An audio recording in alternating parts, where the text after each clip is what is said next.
Stephen ilman nafi'an. Sahabat semua, pertama ilman nafi'an, saya sampaikan atas nama panitia permohonan maaf atas gangguan teknis yang terjadi pada malam hari ini. Dan tentunya kita semua mengucapkan Masya Allah, maqadarullah, Masya Allah. Dari apapun yang terjadi, insya Allah ini semua ada dalam takdir Allah Subhanahu wa Ta'ala. Insya Allah kita menyikapi dengan sikap yang terbaik, dan pada malam hari ini kita akan sama-sama membedah Stadium Jenderal konsep Stephen bersama pembicara kita yang Masya Allah sudah hadir sejak awal, sejak pukul 8 tadi sampai detik hari ini, sampai detik saat ini, dan mudah-mudahan kita semua yang hadir di sini senantiasa menjadi orang-orang yang menjadi pecinta ilmu, dan mudah-mudahan pada malam hari ini kita mendapatkan ilmu yang insya Allah menjadi satu jalan bagi kita untuk menjalani kehidupan yang sukses, mulia, insya Allah. Baik, karena sudah pukul 8.47, kita akan mulai dengan rundown yang sudah disiapkan oleh panitia. Alhamdulillah sudah hadir malam hari ini.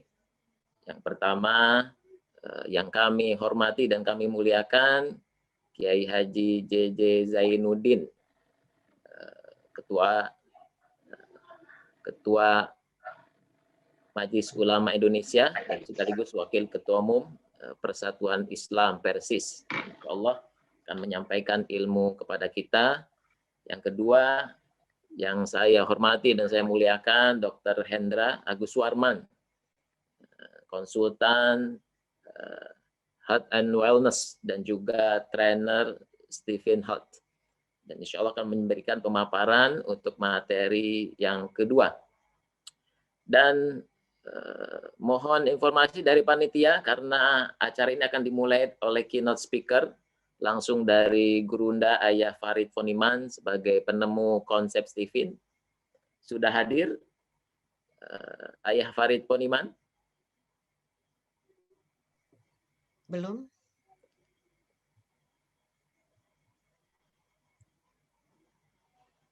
Baik. Dari panitia? Belum ada di Zoom, Silver Hari. Belum ada di Zoom ya? Baik. Kalau begitu kita langsung saja kepada Dr. Hendra Agus Warman. Insya Allah. Assalamualaikum Dr. Hendra. Boleh dibuka open mic-nya.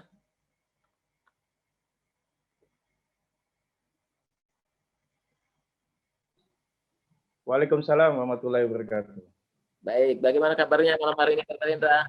Alhamdulillah, sehat. Semoga kita semua sehat ya. Dan semoga lancar nih acara ini malam.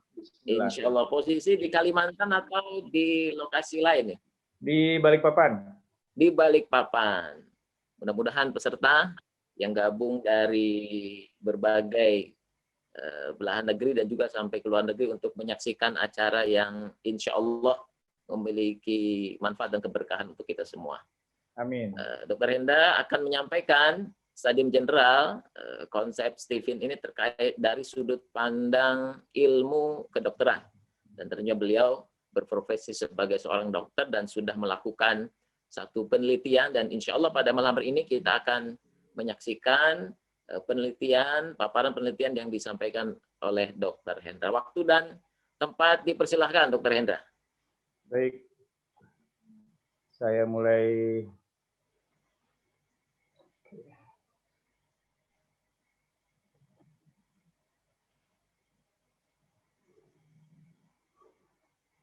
Bismillahirrahmanirrahim. Semoga tersambung ya untuk slide-nya. Suaranya terdengar dengan jelas, Dr. Hendra. Untuk slide saya, apakah sudah muncul? Slide. Belum, Dr. Hendra. Belum muncul? Belum, sebentar.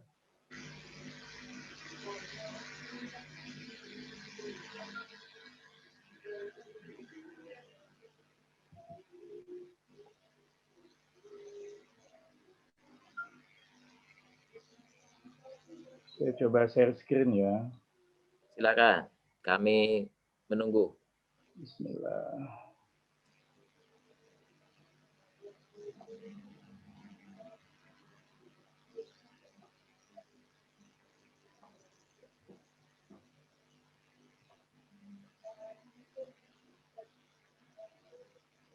Baik, alhamdulillah sudah tampak di layar, Dr. Hendra.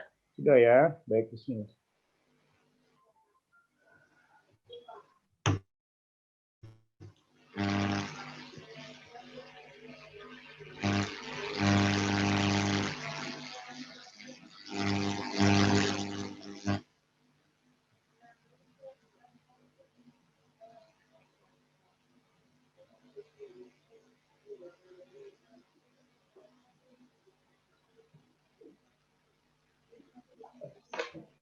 Abang.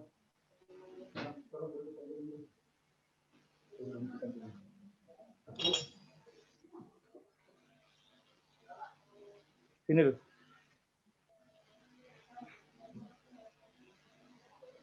Baik, sudah tampak dengan baik, Dr. Hendra.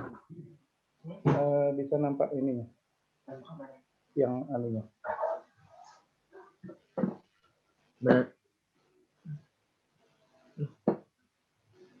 Sebentar.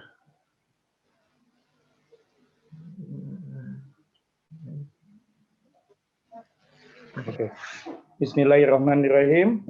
Assalamualaikum warahmatullahi wabarakatuh. Waalaikumsalam warahmatullahi wabarakatuh. Semoga suara saya bisa terdengar jelas ya, Bapak dan Ibu.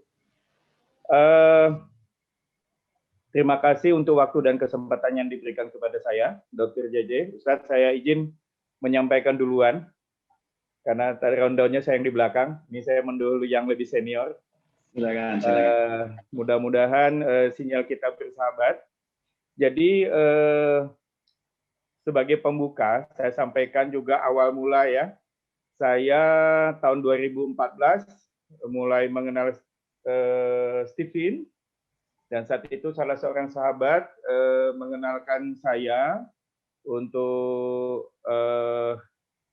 konsep Stephen ini, di mana pada saat itu sahabat tersebut kenal baik ya dengan watak saya yang mungkin tidak mudah percaya dan seterusnya, hingga kemudian beliau menyarankan, dokter silakan aja deh dibaca dulu bukunya dan seterusnya.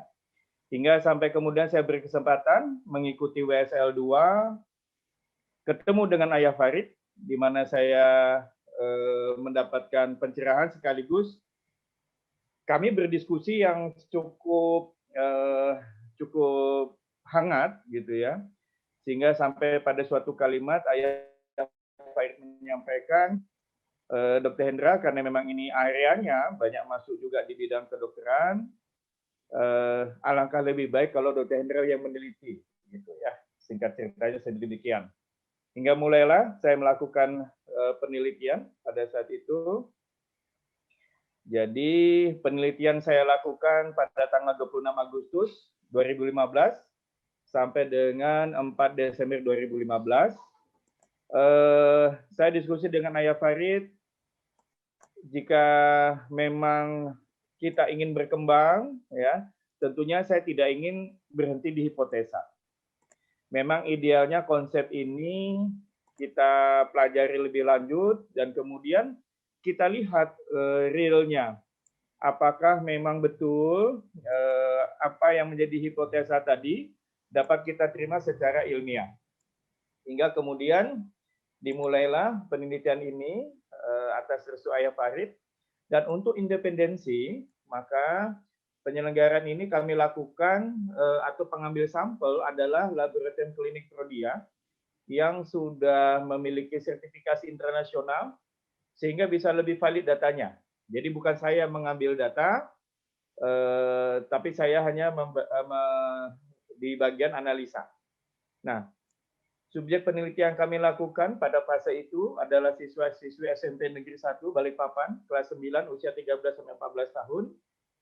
Nah, di tahap awal, tentunya kan ini berkaitan dengan pembuktian konsep Stephen, maka kami melakukan tes Stephen terlebih dahulu. Nah, ini yang hal yang juga unik, di luar yang kami bayangkan, ternyata juga tidak mudah untuk mendapatkan perwakilan dari semua personality genetik. Ya, kami asumsikan kita bisa punya sekitar 90-an peserta, ya, untuk mendapatkan jumlah sampel yang mewakili masing-masing personality genetik. Alhamdulillah dari sekian ratus yang kami melakukan tes, terkumpullah data sebanyak sekitar 96. Ya. Jadi tujuan penelitian yang kami lakukan adalah untuk membuktikan kebenaran hipotesa Stephen tentang organ tubuh dominan. Ya, apakah betul yang disampaikan, gitu ya? Intinya seperti itu, ya. Makanya metode yang dipakai adalah deskriptif analitik. Nah, seperti yang kita ketahui, dalam hipotesa Stephen disampaikan secara teori, Stephen membagi menjadi 5 mesin kecerdasan atau kepribadian utama yang tentunya kita semua sudah tahu, sensing, thinking, intuiting, feeling, dan insting, di mana kelima mesin kecerdasan atau karakter kepribadian utama tadi memiliki organ utama atau organ dominan masing-masing, ya. Jadi kalau sensing pada lambung, ya, thinking ginjal, liver hati atau liver, feeling paru-paru, pulmo, ya, insting jantung, ya. Di mana masing-masing juga memiliki ciri khas masing-masing. Jadi sensing orangnya aktif, kemampuan memorinya bagus, dan seterusnya, ya. Nah, rangkuman penelitiannya, ya, kami melakukan terlebih dahulu. Kemudian tahap kedua, setelah kami mendapatkan sejumlah peserta, dilakukan medical check-up. Ya, ini juga tidak mudah karena kami harus meyakinkan para orang tua untuk melakukan medical check-up karena memang tidak semua orang tua bersedia anaknya di check-up. Ya, apalagi dilakukan pemeriksaan USG abdomen, ya, perut, karena memang beberapa orang tua keberatan, terutama yang orang tua yang siswi, ya. Wah, mereka merasa, loh dok, kenapa harus di USG? Anak saya sehat kok, gitu ya. Asumsi masyarakat awam masih berkaitan USG kaitannya untuk pemeriksaan kehamilan, ya. Jadi saya jelaskan bahwa USG tersebut tidak hanya berkaitan mendeteksi kondisi kesehatan organ reproduksi, tapi juga untuk mendeteksi organ-organ tubuh yang lain seperti liver, ginjal, pankreas, dan lain sebagainya, ya. Kemudian tahap ketiga, analisasi medical check-up. Nah, hasil tes Stephen kami dapatkan 96 peserta yang terpilih terbagi atas sensing introvert ada 11 orang, sensing extrovert 13, thinking introvert 10, thinking introvert 10, thinking extrovert 8, II 13, IE 11, feeling introvert 10, FE 12, dan insting 8, ya. Nah,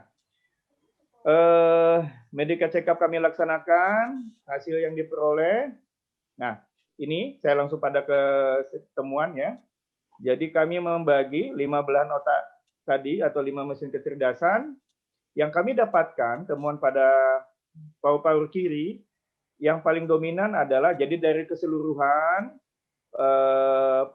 diameter terbesar itu dimiliki oleh feeling dengan panjang 14,35 cm. Di peringkat kedua, di paru-paru kanan ada intuiting 13,90 cm. Jadi rongga dada atau rongga paru itu kami petakan. Dari ronsen tadi kita lakukan pengukuran. Jadi kita, karena paru-paru ada 2 atau rongga dada terbagi 2, maka di paru-paru kiri yang paling panjang atau paling lebar adalah feeling dengan 14,35 cm. Nah, di kanan itu ada intuiting 13,90 cm. Nanti di analisa akan saya jelaskan apa hikmah dari ukuran ini, ya. Kemudian dalam USG di daerah abdomen atau perut, secara rata-rata ukuran diameter ginjal yang paling besar didapatkan pada thinking dengan ukuran 14,17 cm, ya. Peringkat kedua ada pada feeling, ada pada intuiting 14,13 cm, ya. Jadi ini yang saya berikan tanda warna merah, ya. Jadi secara umum nih udah 3 mesin kecerdasan terwakili dari pemeriksaan ini, ya. Kemudian dalam pemeriksaan darah, kami melakukan penghitungan eritrosit atau sel darah merah, di mana kami dapatkan peringkat pertama di sini dalam batas normal, insting dengan jumlah sel darah merah 5.116.000. Ya, ini dalam juta. Ya.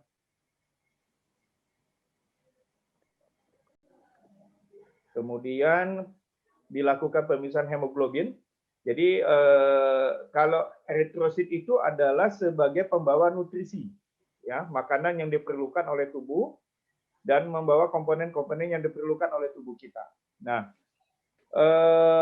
untuk hemoglobin ini kaitannya dengan pengikatan oksigen.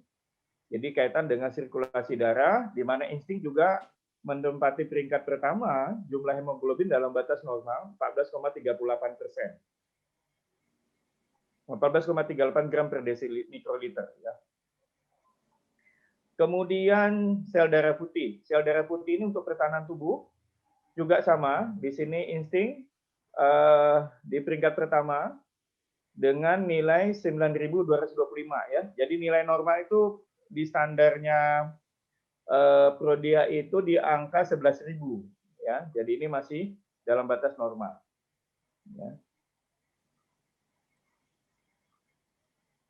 Nah, kemudian kami mencoba juga mencari angka yang lain, kita dapatkan jumlah trombosit.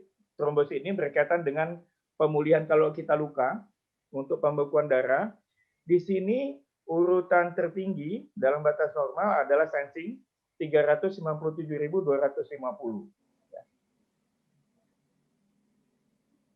Nah, ini analisanya. Jadi Bapak dan Ibu yang saya hormati, dari ronsen dada atau ronsen torak, kita dapatkan bahwa sesuai dengan hipotesa tadi, ada kesesuaian di mana feeling memiliki diameter paru-paru paling dominan, khususnya di rongga dada kiri, diameternya 14,35 cm. Jadi bagi saya, hipotesanya di sini match, bahwa dinyatakan feeling itu memiliki keunggulan atau dominasi pada paru-paru. Ya.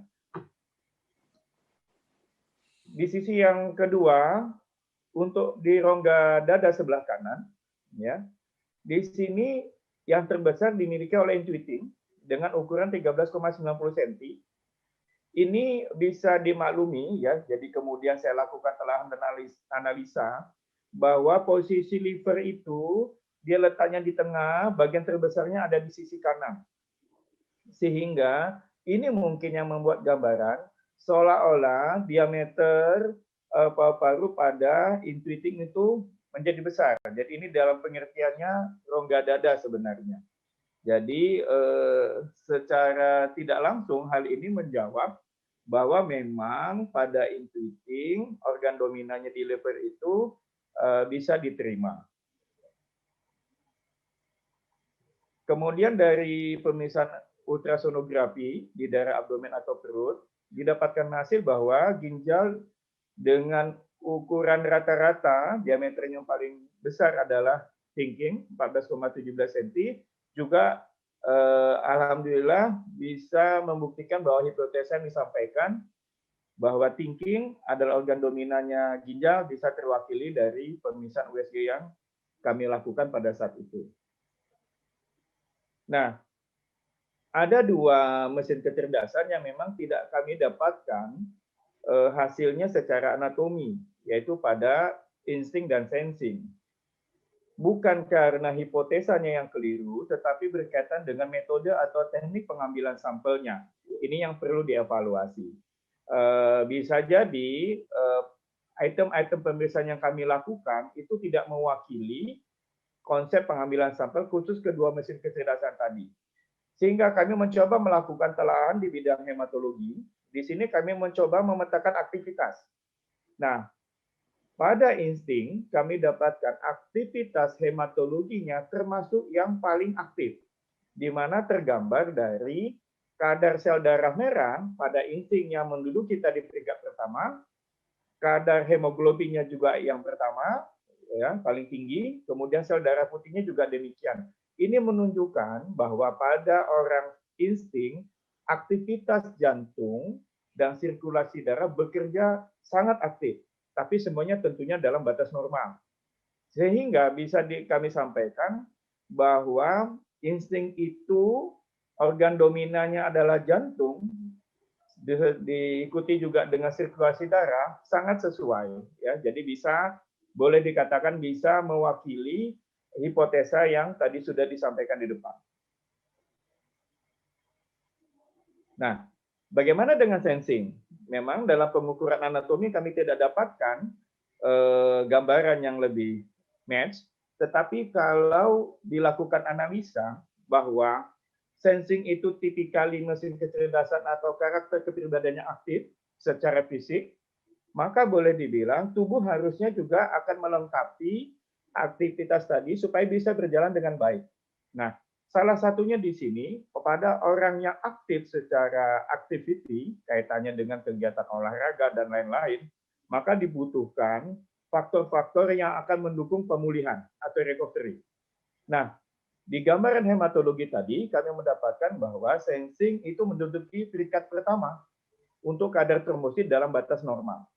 Sehingga kami bisa menyatakan bahwa bisa jadi kelebihan yang dimiliki oleh sensing ini sangat membantu bagi mesin kecerdasan sensing atau orang yang aktif di bidang olahraga atau aktif di kegiatan fisik untuk pulih lagi dengan cepat karena memiliki keping pembekuan darah yang cukup besar, ya, sehingga recovery-nya bisa lebih cepat. Nah, kesimpulannya, hasil penelitian membuktikan bahwa hipotesa Coulthard-Stephen ada kesesuaian secara tepat berdasarkan pengukuran anatomi. Pada thinking, berdasarkan USG abdomen, ditemukan bahwa organ dominan ginjalnya memang dominan. Intuiting dan feeling berdasarkan ronsen paru-paru atau ronsen dada. Kemudian yang kedua, dominasi aktivitas jantung dan sirkulasi darah pada insting berdasarkan analisa hematologi. Yang ketiga, dominasi sensing berdasarkan analisa hematologi trombosit untuk kegiatan atau aktivitinya. Ya.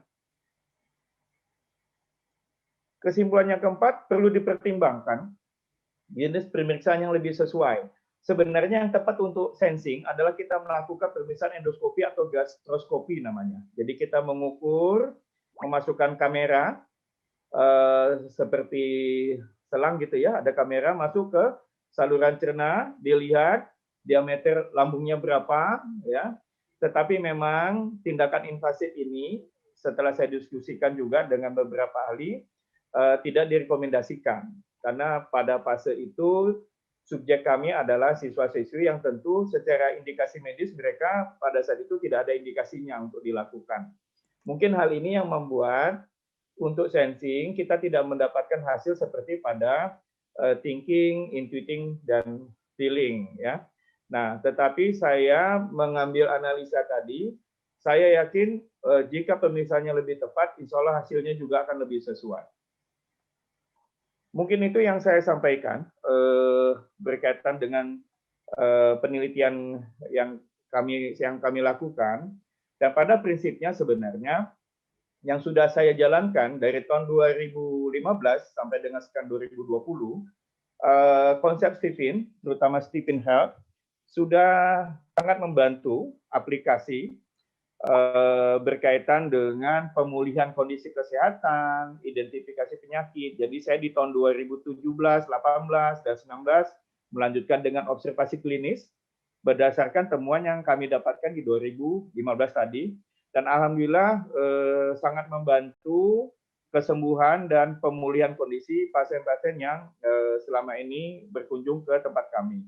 Dan selama 19 tahun saya praktik sebagai dokter, alhamdulillah selama 5 tahun terakhir saya sangat terbantu dengan metode atau konsep yang didapatkan ini. Mungkin demikian, karena waktunya terbatas, saya kembalikan ke Solver Sanusi ya.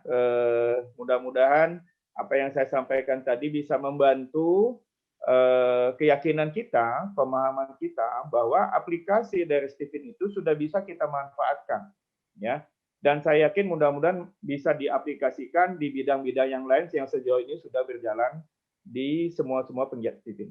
Demikian Ustaz, ya, saya kembalikan lagi ke moderator. Assalamualaikum warahmatullahi wabarakatuh. Waalaikumsalam warahmatullahi wabarakatuh. Applause buat Dr. Hendra dengan penelitiannya. Dan memang salah satu tagline dari konsep Stephen adalah ASTA. A, akurat, S, simple, dan A yang terakhir adalah aplikatif. Dan Dr. Hendra menyampaikan tadi bahwa ketika berkenalan dengan Stephen dari tahun 2014, lalu melakukan penelitian, dan akhirnya menjalani profesi dokter dengan konsep Stephen yang sudah dipahami, ternyata membantu betul dalam proses tadi diagnosa terhadap pasien-pasiennya. Baik, terima kasih. Bagi sahabat semua yang menyaksikan acara Stadium General Stephen ini, dipersilahkan untuk menuliskan di kolom komentar YouTube-nya pertanyaan untuk Dr. Hendra terkait dengan Stephen dalam sudut pandang ilmu kedokteran. Boleh dibantu panitia untuk memilihkan beberapa orang penanya kepada Dr. Hendra terkait dengan tadi ya, Stephen dalam sudut pandang ilmu kedokteran. Oke. Panitia monitor apakah Ayah Farid Poniman sudah hadir untuk membersamai pada ada hari ini? Sudah hadir. Sudah hadir. Sudah hadir. Assalamualaikum Ayah. Silakan mikrofonnya di open Ayah. Waalaikumsalam warahmatullahi wabarakatuh. Bagaimana kabarnya malam hari ini Ayah? Alhamdulillah sukses mulia. Alhamdulillah sukses mulia. Insya Allah tadi ada sedikit gangguan teknis, tapi alhamdulillah acara ini tetap berjalan. Tentunya kita bersyukur kepada Allah Subhanahu Wa Taala. Mudah-mudahan kita mendapatkan banyak keberkahan atas ilmu dan kajian pada malam hari ini. Dipersilahkan Ayah untuk memberikan keynote speaker terkait dengan Stadium General pada malam hari ini. Dipersilakan. Oke, terima kasih. Alhamdulillah. Segala puji bagi Allah yang Maha Rahman dan Maha Rahim. Salam dan salawat untuk junjungan kita Nabi besar Muhammad sallallahu alaihi wasallam. Sallallahu alaihi wasallam. Allahumma shalli ala sayyidina Muhammadin al-Fatih lima ughliqa wal khatimi lima sabaka nasiril haqqi bil haqqi wal hadi ila siratikal mustaqim wa ala alihi haqqa qadrihi wa miqdarihil azim. Baik, terima kasih atas kesempatannya memberikan kepada saya untuk memberikan Stadium General keynote speaker. Luar biasa ini kedudukan yang diberikan kepada saya pada malam hari ini, dan terima kasih asosiasi promotor Stephen berhasil mengumpulkan 2000-an pegiat Stephen untuk malam hari ini kita saling berdiskusi. Baik, karena waktu saya terbatas harus saya manfaatkan sebaik mungkin. Dr. Hendra tadi sudah menggambarkan dengan sangat baik tentang bagaimana konsep Stephen ketika dikaji lebih mendalam kepada sistem organ di dalam tubuh kita. Tentu kita masih ingat bahwa konsep Stephen ini insya Allah memang applicable untuk banyak bidang keilmuan, mulai dari agama, ekonomi, politik, kesehatan, termasuk sampai kepada studi pelajaran ya, baik itu learning ataupun teaching dan berbagai macam aspek yang lain. Alhamdulillah kita punya konsep yang sederhana, konsep yang sederhana, tapi di balik kesederhanaan itu kita bisa mengungkap peristiwa-peristiwa, kompleksitas pembahasan yang bagi orang lain itu rumit, tapi bagi kita menjadi mudah. Bagi orang lain untuk meriset itu memerlukan beribu-ribu sampel, bagi kita menjadi mudah karena cukup dengan beberapa sampel, tapi begitu di framing menggunakan Stephen, itu menjadi lebih mudah menganalisanya. Jadi saya kira karena ini adalah umum kepada teman-teman semuanya, saya mulai dari yang paling mendasar terlebih dahulu. Tentu Stephen dengan konsep utamanya adalah bahwa kecerdasan itu ada 5, personality genetik itu ada 9, rumus 5 MK dengan 9 PG ini sebetulnya sesuatu yang sangat meaningful. Kalau tidak ingin dikatakan bahwa ini adalah masterpiece-nya dari konsep Stephen, kenapa? Karena tidak perlu ada perdebatan lagi. Kalau di kalangan kita di Stephen ini jelas bahwa kecerdasan itu cuma ada 5, bukan cuma 4 dan tidak menjadi lebih dari 5, bukan juga 6, misalnya contohnya. 5 itu sudah mencakup semuanya dan tidak ada yang ketinggalan, dan membagi habis dengan pembagian antara yang satu dengan yang lainnya sangat distintif, jelas. Ya, Dr. Hendra tadi makin membuktikan dengan sistem organ tubuh. Kemudian begitu dibedah lagi, maka 5 itu terbagi lagi menjadi 9 personality genetik, karena ada introvert dan extrovert. Di sini kita berbicara tentang personality, tentang trait, tentang sifat-sifat, bahwa setiap orang sudah punya sifat-sifat alaminya. Yang sifat-sifat alaminya ini kita sebut dengan personality genetik. Mengapa disebut genetik? Karena tidak berubah mulai dari kelahirannya sampai meninggalnya. Nah, jadi ini rumus 59 ini pun sudah sesuatu. Kita tidak perlu mencari-cari lagi personality genetik ke 10 dan perlu mencari-cari lagi untuk mana yang perlu dibuang di antara 9, karena semuanya sudah sangat kokoh, sangat signifikan, sudah sangat solid bahwa personality genetik itu ada 9. Nah, ini saja baru bicara tentang 5 MK 9 PG saja, ini sudah sangat membantu banyak pihak ya. Belum lagi kita berbicara tentang siklus, bicara tentang strata genetik, bicara tentang strata disiplin, bicara tentang macam-macam lagi, banyak sekali yang sudah kita bahas. Tapi dasar-dasar dari apa yang disampaikan oleh Stephen ini memang sesuatu yang insya Allah berguna banget bagi teman-teman semuanya. Nah, mungkin saya perlu tarik sekali lagi yang barangkali Solver Hari Sanusi tadi sempat barangkali ya, saya nggak sempat mendengarkan. Saya senang sekali ketika membahas ini dari sudut pandang agama ya, bahwa jelas sekali di dalam Al-Quran surah Al-Insan ayat 1, ini yang paling sering saya kutip. A'udzubillahi minasyaitonirrajim.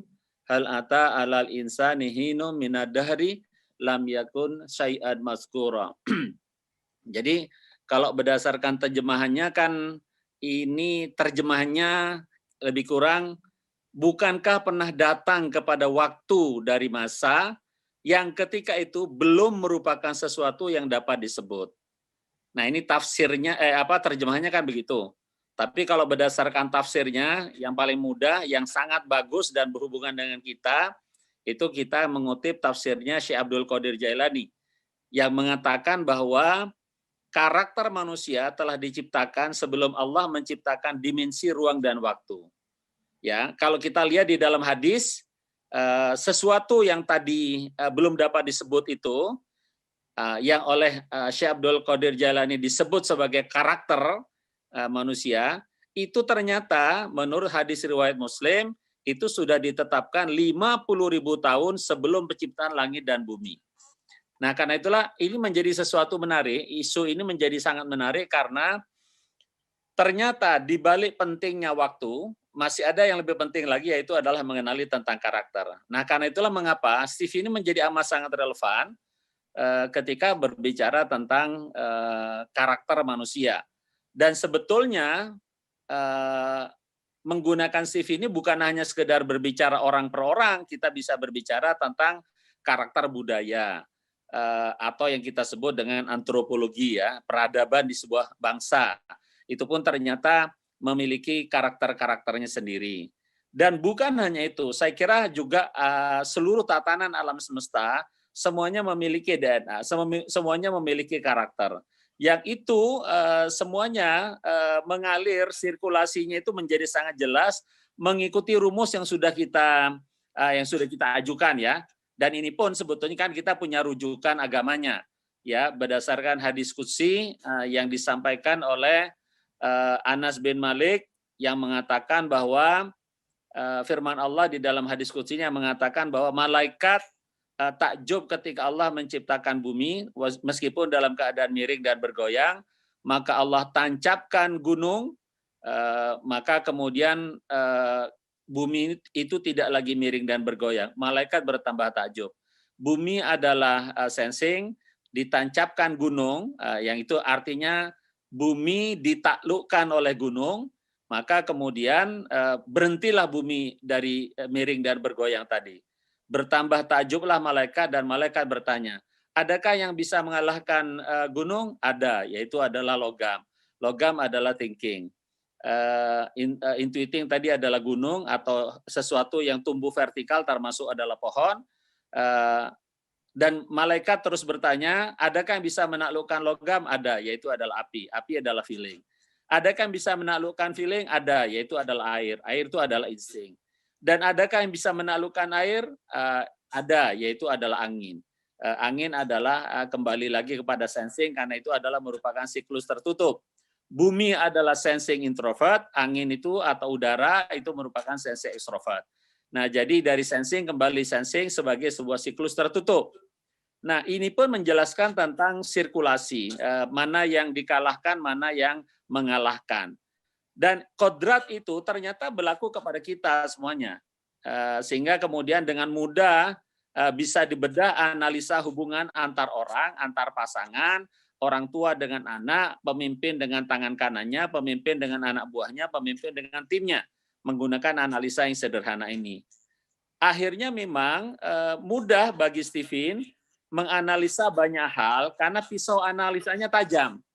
Menggunakan sesuatu yang tidak berubah dan bukan lagi menjadi variabel tetapi sesuatu yang permanen antara satu trait dengan trait yang lain yang perbedaannya amat sangat jelas.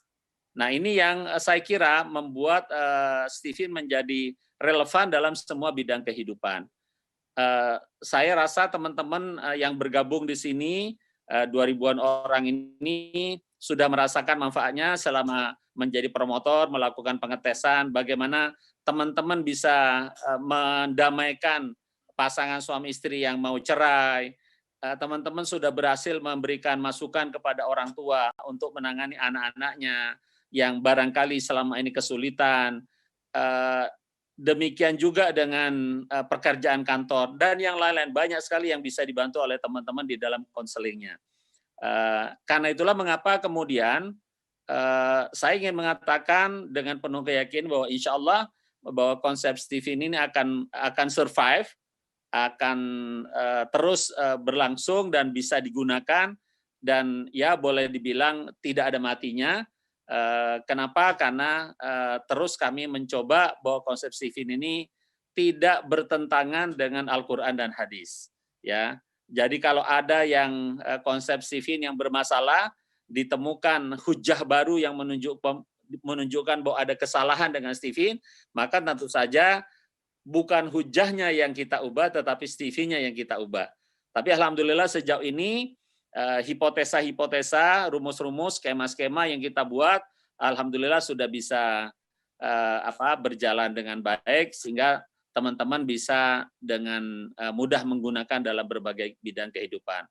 Dan tentu saja karena karakter ini telah diciptakan oleh Allah 50.000 tahun sebelum Allah menciptakan ruang dan waktu, sebelum Allah menciptakan alam semesta, maka berarti Allah ingin mengatakan belajar tentang karakter ini adalah pelajaran penting, menjadi hal yang sangat substansial ketika kita bisa mengenal itu dengan baik. Dan alhamdulillah Stephen bisa menjadi alat yang sangat memuaskan untuk bisa membuat kajian tentang hal tersebut. Nah, ini yang saya kira teman-teman terus harus percaya diri, yakin dan optimis bahwa kebermanfaatan Stephen insya Allah tidak akan ada matinya, teman-teman akan selalu menang banyak di dalam keilmuan, di dalam wawasan, dan mudah-mudahan juga di dalam rezeki. Ini yang saya kira saya bisa berikan kepada teman-teman semuanya. Saya menunggu jika ada pembahasan-pembahasan yang lebih dalam dari apa yang saya sampaikan tadi. Terima kasih Solver Hari sebagai moderator. Mudah-mudahan ini bisa menjadi diskusi menarik pada malam hari ini. Terima kasih. Assalamualaikum warahmatullahi wabarakatuh. Waalaikumsalam warahmatullahi wabarakatuh. Sorry, satu lagi lupa saya. Ya. Ini saya pakai batik baru ini dikasih oleh ini nih batik baru. Saya dapat 2, Bunda Nabila dapat 3. Ya ini dari Yunita Hafrida. Mudah-mudahan rezekinya bertambah. Amin. Amin, amin, amin. Ya. Baik. Terima kasih Ayah Farid Poniman, penemu konsep Stephen.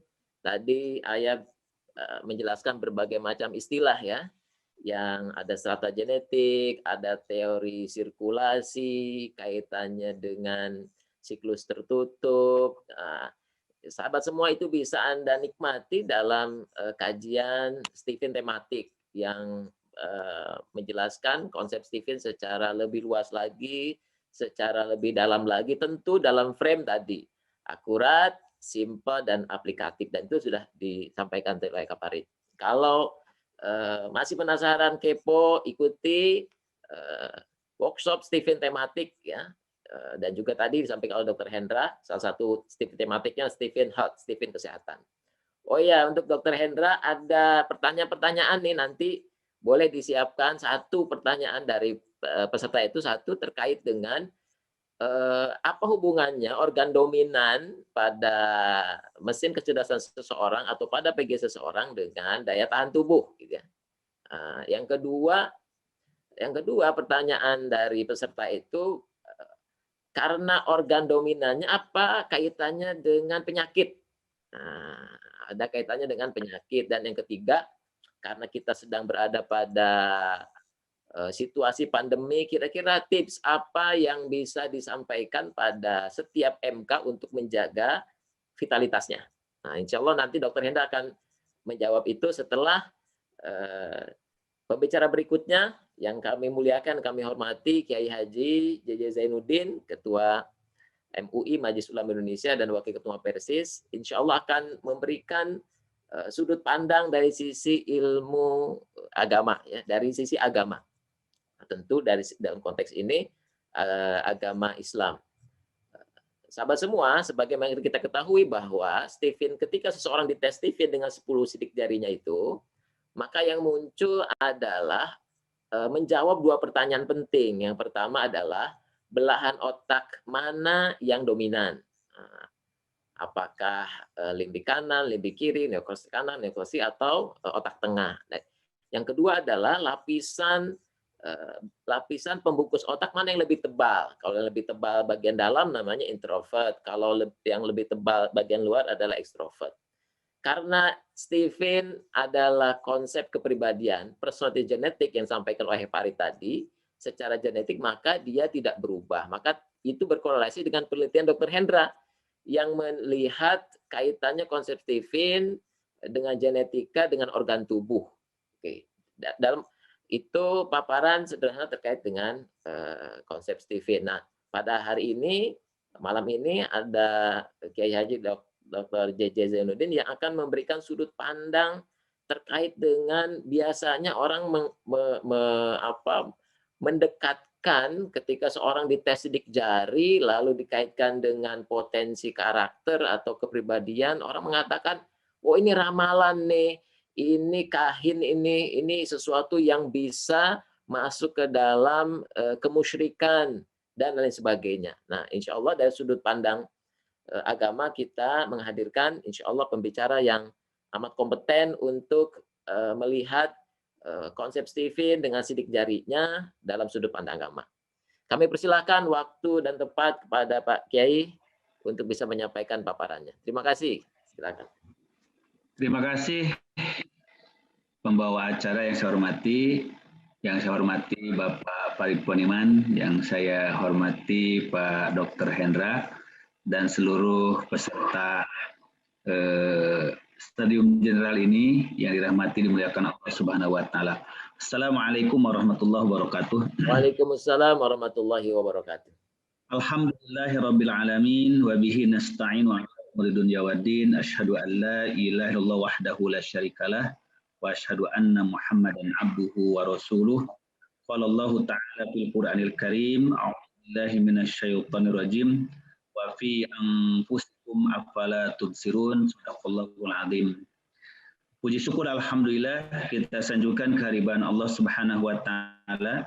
Malam ini kita dapat bermuwajahah melalui media Zoom ini dan melalui YouTube.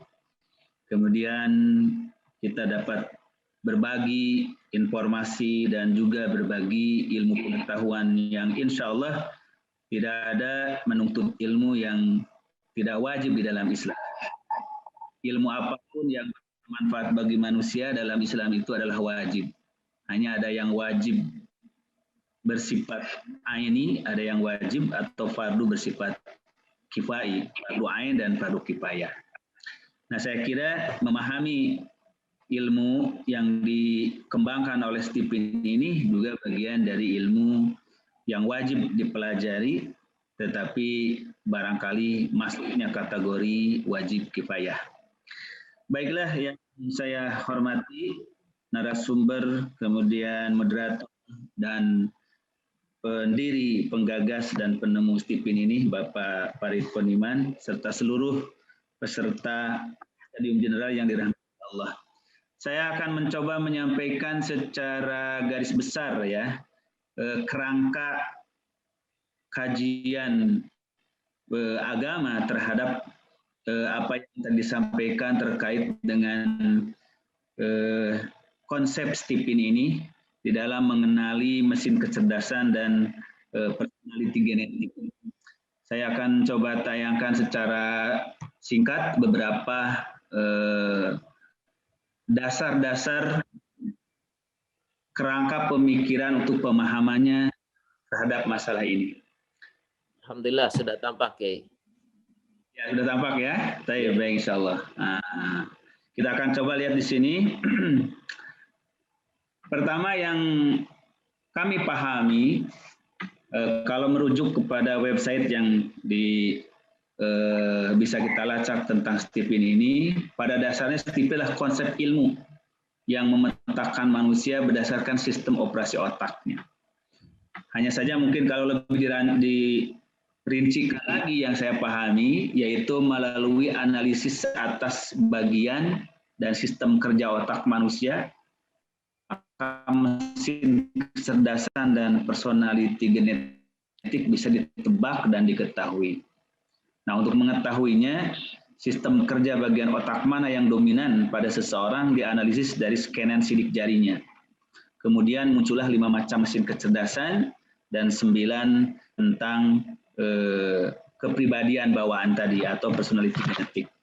Barangkali itu yang saya pahami tentang Stipin ya, secara luarnya saja.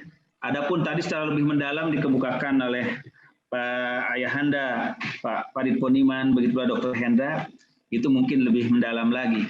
Tapi secara kerangka dasar itu yang bisa saya potret dulu untuk nanti kemudian dianalisis, dikaji dari tinjauan kaidah-kaidah syariah.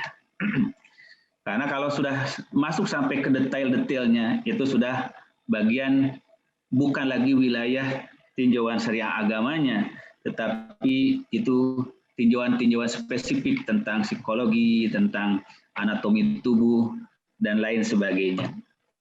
Nah, lalu apa persoalan dalam Stipin ini yang bisa dianalisis, dikaji dari tinjauan hukum agama, dari tinjauan syariah Islam khususnya? Pertama adalah aspek teoritis tentang klasifikasian manusia, pengkecerdasan mesin kecerdasan manusia, dan personality genetik. Nah, jadi telah diteorikan melalui Stipin ini. Yang kedua adalah aspek korelasi antara kerja otak dengan mesin kecerdasan dan personality genetik. Yang ketiga adalah aspek metode dan alat menyingkap kerja melalui scan dari sidik jari.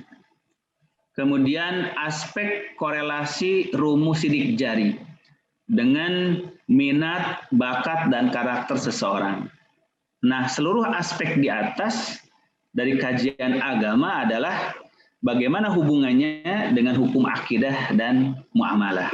Nah, disitulah kita akan bisa memotret kerangka pemikiran konsep Stipin ini, apakah di situ selaras dengan prinsip hukum agama, yaitu tinjauan akidah dan tinjauan muamalah, yaitu tentang pengklasifikasian mesin kecerdasan dan personality genetik.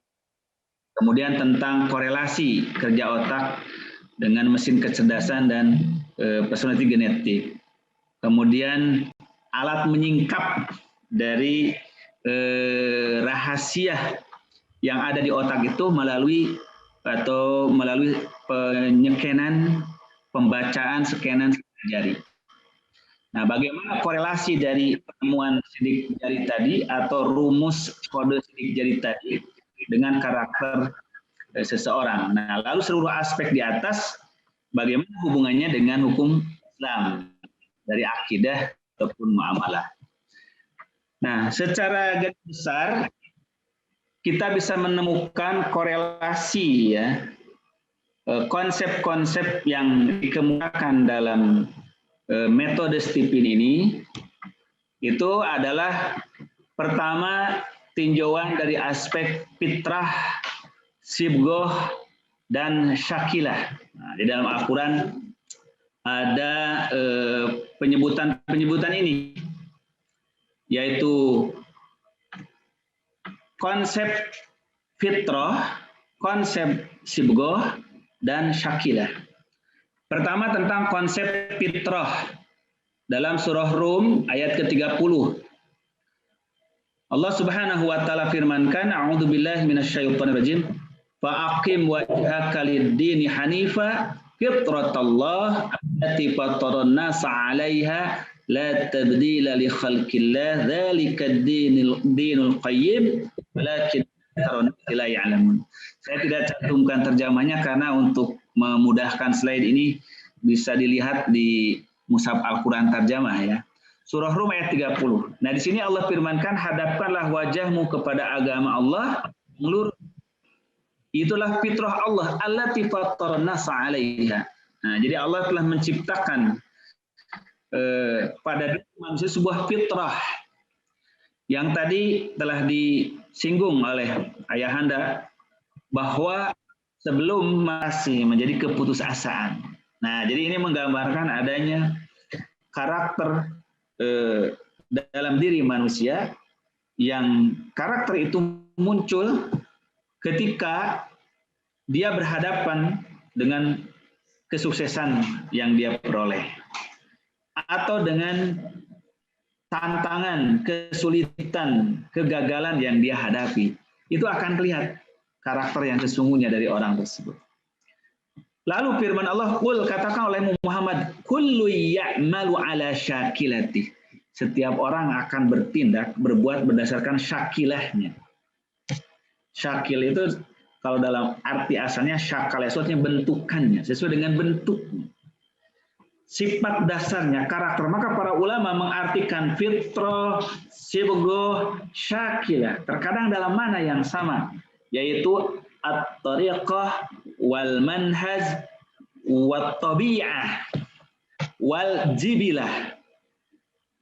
Jadi fitrah, sibgoh, syakilah itu artinya adalah sifat bawaan, potensi dasar, cara yang ditempuh, metode yang dilakukan oleh seseorang di dalam mensikapi sesuatu. Seperti tadi, nah, ada yang mensikapi keberhasilan itu dengan kecongkakan dan ketakaburan. Sebaliknya ketika menyikapi kegagalan dengan frustasi. Nah, itu semuanya dah syakilah yang ada di dalam diri manusia. Maka kullu ya'malu ala syakilati. Setiap orang akan bekerja, berbuat itu berdasarkan kecenderungannya, dorongan nuraninya. Rabbukum a'lamu biman huwa ahda sabila.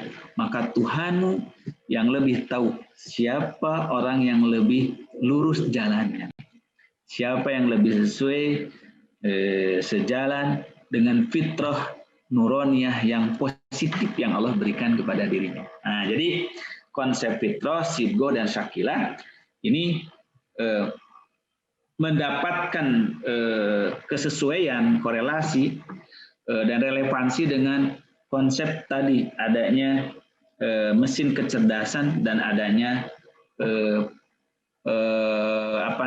personality genetik yang ada dalam diri manusia sebagai bawaan. Kemudian yang kedua, Al-Quran menyebutkan tentang hadis Nabi menyebutkan tentang konsep masing-masing punya kemudahan. Jadi kalau tadi kullu ya'malu ala syakilati, maka dalam hadis Nabi, dan ini menafsirkan nanti sebagian dari ayat Al-Quran, ya, di mana dikatakan di situ bahwa setiap orang itu mempunyai jalan kemudahannya. An Aliyin alaihissalam qala kunna julusan indan Nabi sallallahu alaihi wasallam faqala ma minkum min ahadin illa wa qad kutiba maq'aduhu minal jannati wa maq'aduhu minan nar. Kata Ali radhiyallahu an, kami sedang duduk di sisi Nabi sallallahu alaihi wasallam. Lalu Nabi SAW berbicara, berkhutbah, mengajari kami. Ma minkum min ahadin illa wa qad kutiba maq'aduhu minal jannah wa maq'aduhu minan nar. Tidak ada seorang pun di antara kalian melainkan telah dituliskan tempat duduknya di surga dan tempat duduknya di neraka. Tiap manusia itu sudah diberikan potensi untuk jadi penghuni surga dan penghuni neraka. Bahkan masing-masing manusia sudah punya couplingnya di surga dan neraka. Jadi saya punya couplingnya di surga, punya coupling di neraka. Tapi mana yang akan saya ambil? Nah, itulah yang menentukan iman, akidah, dan amal kita dalam hidup kita. Maka kalau seseorang mengambil tempat duduknya di surga, berarti dia meninggalkan tempat duduknya di neraka. Jatah dia di neraka. Kalau dia mengambil seatnya di neraka, berarti dia meninggalkan seatnya di akhirat. Maka ahlul jannah, ahli surga, disebut warisun, para pewaris. Karena dia mewarisi jatah orang-orang lain yang tidak diambilnya itu. Dan lebih banyak orang-orang yang mengambil jatah di nerakanya, jatah di surga ditinggalin, maka diambil jadi jatah ahli surga. Maka ahli surga disebut ulaika humul warisun, para ahli waris. Nah, yang menarik di sini perkataan sahabat kepada Rasulullah, faqulna ya Rasulullah afala nattakilu. Wahai Rasulullah, kalau begitu kita bertawakal saja kepada Allah, sandarkan saja kepada Allah. Kalau Allah kehendaki kita jatah duduknya itu yang akan diambil di surga, ya Allah memudahkan bagi kita. Kalau untuk jatah duduk kita di neraka, berarti kita sandarkan saja, tidak perlu beramal. Maka Rasul berkata, lah, tidak boleh begitu. I'malu fakullun muyassarun. Kalian harus bekerja, karena setiap orang itu diberi kemudahan sesuai dengan tabiat bawaannya tadi. Summa qara'a, kemudian Rasul membacakan, fa amma man a'ta wattaqa wa saddaqa bil husna fasanu yassiruhu lil yusra. Siapa yang suka memberi, kemudian berhati-hati, bertakwa, dan suka bersedekah dan membenarkan kebaikan, maka dia diberi kemudahannya pun kepada kemudahan. Ini suatu konsep yang luar biasa dalam Al-Quran. Diberi kemudahan dalam hal yang mudah. Wa amma man bakhila wastagna wa kadzdzaba bil husna fasanu yassiruhu lil usra. Tapi siapa yang mendustakan kebenaran, kemudian dia mengingkari kebenaran, kemudian dia bakhil, maka dia diberi kemudahannya justru pada yang susah. Aneh itu, ada orang merasa mudahnya pada yang susah. Sebaliknya ada yang merasa susahnya pada yang mudah. Dimudahkan dalam kemudahan, dimudahkan dalam kesusahan. Nah, ini artinya bahwa pada dasarnya manusia itu diberikan oleh Allah Subhanahu wa taala kesesuaian, kecenderungan fitrah nuraniahnya itu kepada kebaikan. Maka kebaikan disebut al-yusra, kemudahan. Sedangkan keburukan, kejahatan pada dasarnya al-usra. Tetapi ada orang yang justru dia merasa mudah itu dalam yang susah. Merasa susah dalam yang mudah. Inilah keajaiban tadi. Keajaiban kecerdasan dalam jiwa manusia. Ini konsep yang kedua. Kemudian yang ketiga, dalam Al-Qur'an Karim Allah Subhanahu wa taala juga firmankan surah Al-Qiyamah ayat ketiga keempat, ayahsabul insanu allan najma'a 'idhama bala qadirina 'ala an nusawwiya banana bal yuridul insanu liyabjura amama. Ayahsabul insan, apakah manusia menduga, mengira, firman Allah, menghitung allan najma'a 'idhama, bahwa kami tidak akan mengumpulkan tulang belulangnya kalau sudah mati, sudah hancur. Apakah mereka menduga kami tidak kuasa mengembalikan lagi? Maka firman Allah, bala qadirina ala an nusawwiya banana. Tidak sekali-kali. Justru dia maha kuasa untuk menyempurnakan kembali banana. Nah, ini banana ini para ahli tafsir mengatakan ujung-ujung jari tangan dan jari kaki manusia. Jadi di tangan manusia ada banana. Ini banana ini adalah batas-batas jari tangan dan batas-batas jari kaki. Jadi firman Allah, seandainya kalian mengingkari dibangkitkan hari kiamat, kemudian tulang belulang kalian yang sudah hancur tidak diutuhkan lagi, maka catat oleh kalian tanda-tanda, kode-kode, simbol-simbol sidik-sidik jarimu. Nanti bawa nanti ke akhirat tuh sidik jari kita, cek lagi di sana, pasti masih utuh itu. Ya, subhanallah, masya Allah. Jadi kalau manusia sekarang sudah bisa membaca kode-kode sidik jarinya sendiri untuk membuktikan bahwa tubuhnya yang dia pakai nanti di akhirat itu yang sekarang, nah, bawa itu rekaman scanan sidik jari di dunia. Takut tertukar dengan tubuh orang lain karena kita sudah terpisah dulu di alam kubur itu antara ruh dengan jasad kita. Lalu jasad kita ditumbuhkan lagi oleh Allah Ta'ala. Kalau bahasa gamblangnya seperti itu, Allah menantang pada manusia. Kalau kalian nggak percaya, bawa tuh sidik jari kalian di dunia ini. Cek lagi di akhirat. Itu masih seperti yang kalian di dunia. Bal yuridul insanu liyabjura amama. Nah, tetapi sayang, manusia ini memang punya keinginan untuk berbuat fujur, berbuat durhaka apa yang ada di hadapannya. Nah, di sini lebih tegas lagi Al-Quran mengatakan bahwa di antara rahasia ciptaan Allah ini tersimpan di dalam ujung-ujung jari tangan manusia. Banana. Baik, kita singkatkan saja. Yang keempat, sidik jari dalam hadis. Nah, kalau tadi kan dalam Al-Quran banana, sidik jari tangan. Dalam hadis juga ternyata ada sidik jari kaki. An Aisyah taqalat dakhala alayya Rasulullah sallallahu alaihi wasallam data yaumin wa huwa masrurun. Kata Aisyah, suatu saat Rasulullah SAW masuk ke rumahku dalam keadaan bergembira sekali. Bersinar-sinar, berseri-seri wajah Rasulullah. Faqala, maka Rasul bersabda, ya Aisyah, alam tara anna mujazizan al-mudliji dakhala alayya.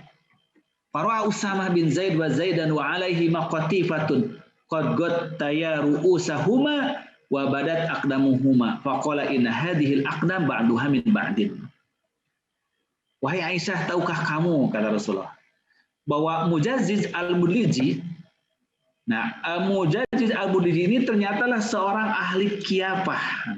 Kiapah ini adalah ahli menebak sidik jari untuk mengetahui seseorang ini keturunan siapa.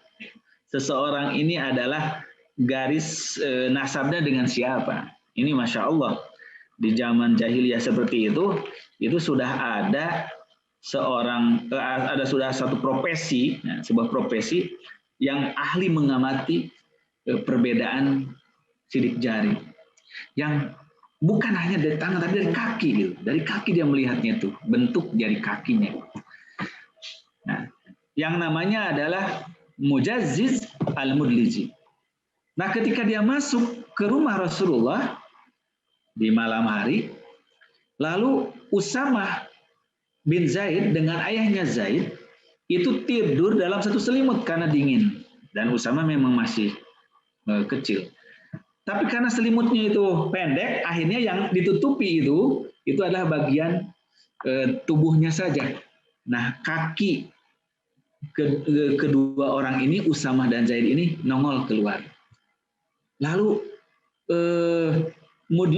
Mujazziz al-Mudliji berkata, ini kaki ini adalah warisan dari yang ini. Maksudnya sambil nunjuk kakinya Usamah bin Zaid dari Zaid bin Harisah. Nah, jadi Rasul sangat gembira. Pertanyaannya, kenapa gembira Rasulullah SAW mendengar berita seorang qaib ini, seorang ahli membaca sidik jari kaki ini? Karena ini orang-orang munafik menyebarkan isu, menyebarkan berita bahwa Usamah bin Zaid itu bukan putranya Zaid bin Harisah. Karena dulu mereka menikah dalam keadaan masih hamba sahaya. Di mana karena menikah hamba sahaya, ibunya Usamah bin Zaid dianggap oleh orang-orang munafik itu sudah berhubungan dengan orang lain sebelum dia merdeka dinikahkan dengan ayahnya itu, yaitu Zaid bin Harisah. Nah, maka Rasulullah SAW merasa sedih adanya dugaan bahwa Usamah bin Zaid ini sebetulnya bukan anak genetiknya dari Zaid bin Harisah.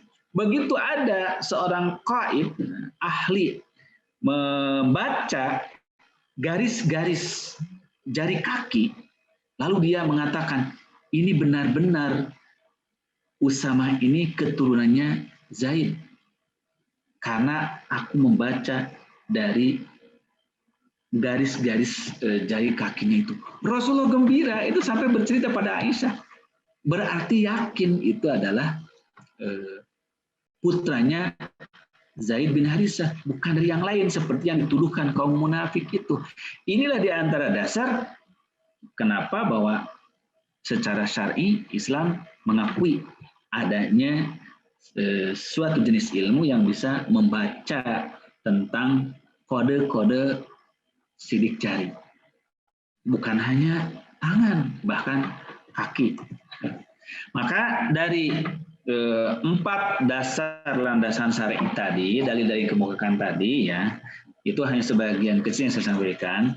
Maka secara hubungan teori atau konsep-konsep Stipin dari pandangan sudut kajian keagamaan, pertama, bahwa ada korelasi antara kecenderungan bakat minat manusia dengan apa yang diciptakan Allah dalam diri seseorang, yaitu yang ada pada otak dan dalam hatinya. Otak dan hatinya. Kedua, bahwa manusia tidak lepas dari fitrah, sibgoh, syakilah yang ada dalam dirinya. Tetapi manusia diberi kemerdekaan untuk mengikutinya atau menyelisihi. Makanya tadi ada orang-orang yang justru berbuat merasa gampang itu dalam perkara yang susah. Yaitu padahal menyelisihi fitrahnya. Perbuatan dosa, perbuatan maksiat, perbuatan ingkar itu menyelisihi fitrah manusia. Tapi dia merasa mudahnya itu berbuat seperti itu. Nah, ini menunjukkan bahwa manusia diberikan kemampuan untuk justru menyelisihi karakter dasarnya sendiri. Yang ketiga, bahwa ilmu pengetahuan dan teknologi berpeluang menyingkap secara ilmiah dan empiris tentang rahasia-rahasia korelasi tadi antara gambar atau kode sidik jari, kerja otak dengan kecerdasan dan kepribadian seseorang. Maka itu bukan wilayah agama, tapi wilayah pengetahuan dan teknologi. Bagaimana manusia bisa membuktikan korelasinya itu. Yang keempat, setiap teori ilmu pengetahuan berpeluang terbukti kebenarannya dan terbukti kesalahannya melalui pengujian yang terus-menerus. Nah, maka pengujian yang terus-menerus itu nanti akan membuktikan teori itu kokoh, benar, sehingga menjadi teori yang tetap berdiri tegak, sehingga dipakai untuk selamanya, atau kemudian direvisi, bahkan mungkin digantikan dengan sebuah teori baru ketika terbukti ada yang lebih akurat dari aspek pengujiannya. Kemudian yang kelima, Islam tidak mengingkari kemampuan manusia untuk menyingkap rahasia alam yang Allah ciptakan. Nah, Islam justru mendorong manusia untuk terus meneliti dan menyingkap rahasia-rahasia Allah yang tersimpan dalam dirinya. Nah, dan rahasia alam yang terbesar itu justru adalah ada dalam diri manusia itu sendiri. Sehingga Al-Quran mengatakan surah Ad-Dariyat 21, yaitu wa fi anfusikum afala tubsirun. Dalam dirimu tidakkah kamu memperhatikan? Nah, ketika bertanya anfus, dirimu yang terdalam itu apa? Apa esensi dari nafas, dari jiwa manusia itu? Adalah aspek kesadarannya, aspek ilmu pengetahuannya, aspek jiwanya. Yang itu adalah tersimpan di dalam qalbu dan dalam aklnya.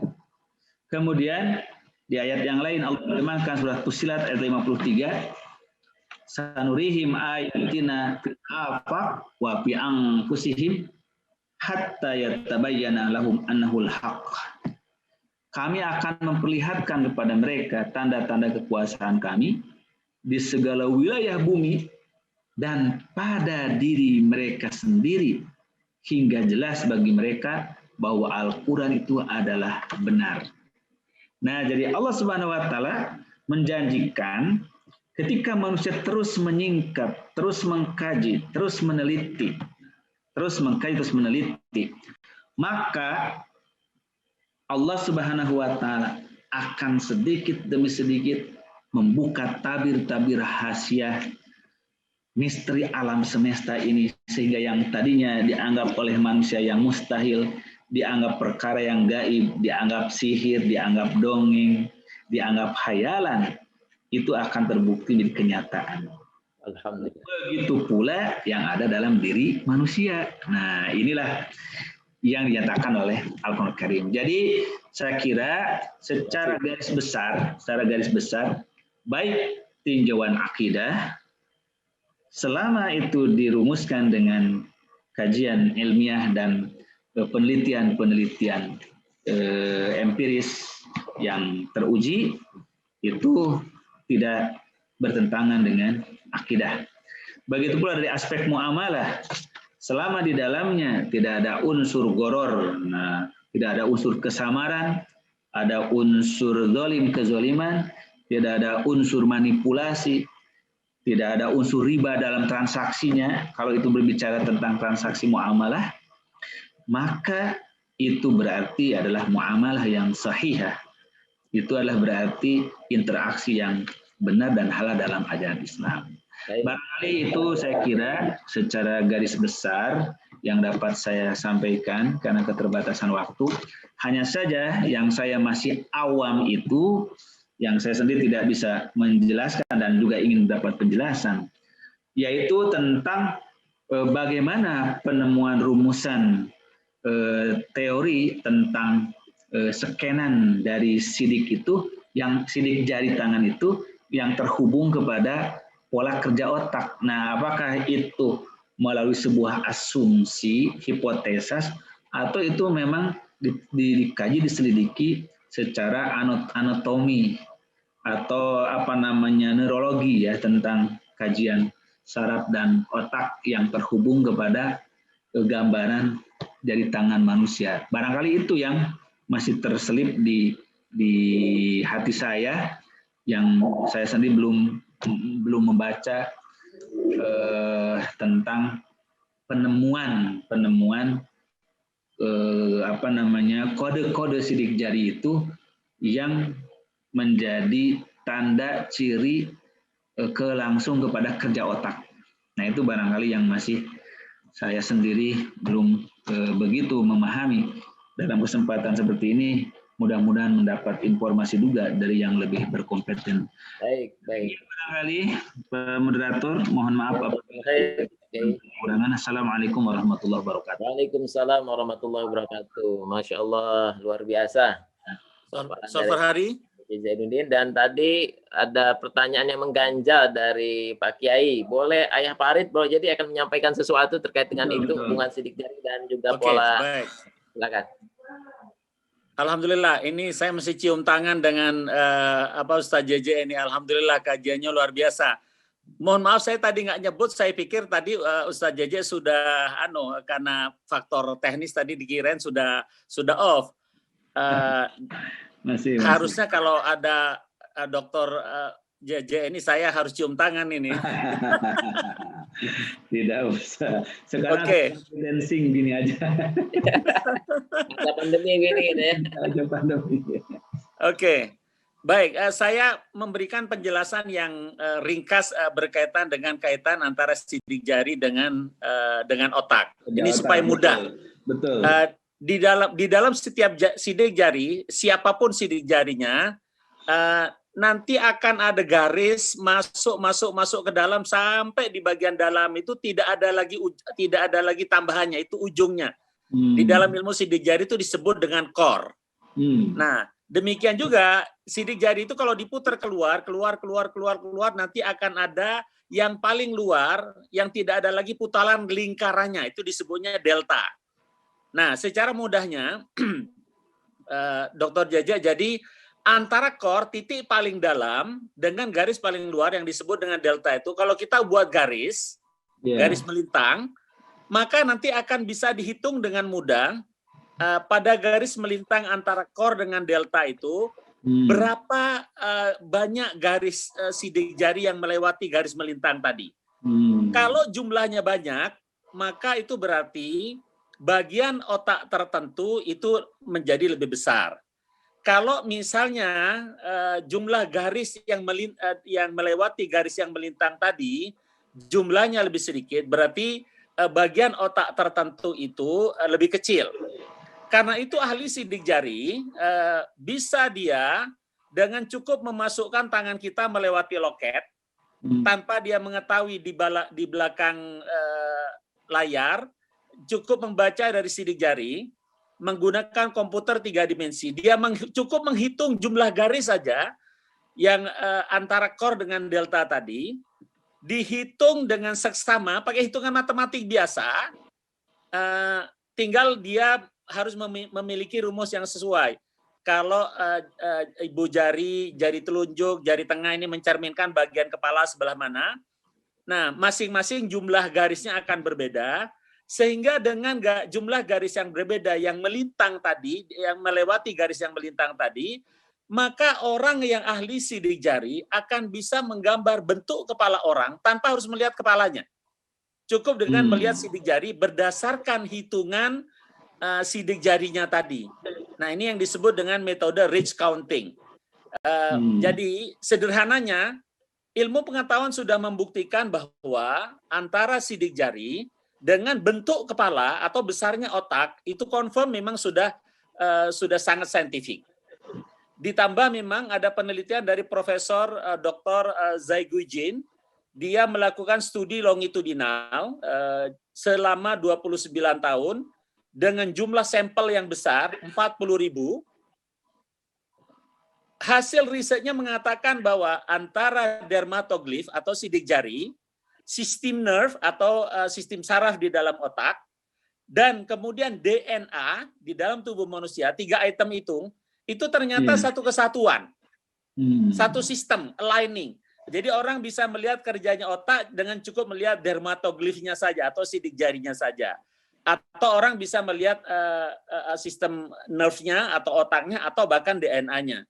Karena itulah kami memang ke depan insya Allah akan mengembangkan alat tesnya itu karena memang sebagian orang beranggapan kalau menggunakan sidik jari itu masih terutama di kampus-kampus masih dianggap sebagai pseudoscience sidik jari itu. Karena itulah kami sedang mengembangkan dan memang ini memerlukan waktu dan budget yang besar tes DNA Stephen. Jadi maksudnya nanti orang mau tes itu cukup ngasih rambut aja. Ngasih rambut aja, dari rambut itu kita cek DNA-nya, dari DNA itu akan ketahuan MK-nya apa, PG-nya apa. Dan hasilnya akan sama dengan tes fingerprint. Masya Allah. Nah, itu yang sedang kami mencoba sampai kepada sejauh itu saintifiknya. Karena insya Allah kalau sudah tes DNA ini udah bisa proven, saya kira lintas disiplin ilmu termasuk kedokteran yang Dr. Hendra tekuni, psikologi, dan berbagai macam sudut keilmuan yang lain insya Allah akan sudah bisa terima dengan lebih baik, lebih dianggap lebih kredibel dibandingkan dengan fingerprint. Nah itu saya kira penjelasan ringkas untuk senior saya, Dr. Ustadz JJ ini. Terima kasih. Terima kasih banyak. Terima kasih Ayah Anda. Terima kasih. Jazakallah. Semua. Amin. Insya Allah dapat penjelasan dan ini perlu direkam sehingga mampu menjelaskan kepada publik apa hubungan antara sidik jari dengan belahan otak. Dan tadi Ayah Farid menjelaskannya dengan sangat bernas, dengan sangat jernih. Dr. JJ, insya Allah akan ada pertanyaan dari peserta melalui YouTube. Insya Allah boleh. Waktu 15 menit nih untuk menjawab pertanyaan dari peserta, waktu yang singkat, tapi insya Allah semangat kita berilmu akan tetap hadir karena APS, Asosiasi Promotor Stephen, akan tetap mengadakan kajian-kajian tematik untuk kita semua sehingga pemahaman kita terkait dengan konsep Stephen ini makin aplikatif, makin akurat dan juga simpel. Untuk Dr. JJ, Dr. JJ ada pertanyaan nanti setelah Dr. Hendra menyampaikan langsung ke Dr. JJ. Pertanyaan dari peserta nih, kan sekarang sedang maraknya ya segala sesuatu disertifikasi halal. Sampai ada jilbab halal ya, kuliner halal. Nah kira-kira konsep Stephen bisa kasih label halal tidak? Nah itu menarik dari peserta, karena kalau udah sertifikasi halal orang nggak bertanya lagi, oh ini udah proven loh, udah di melalui proses di MUI seperti itu. Ini pertanyaan yang betul.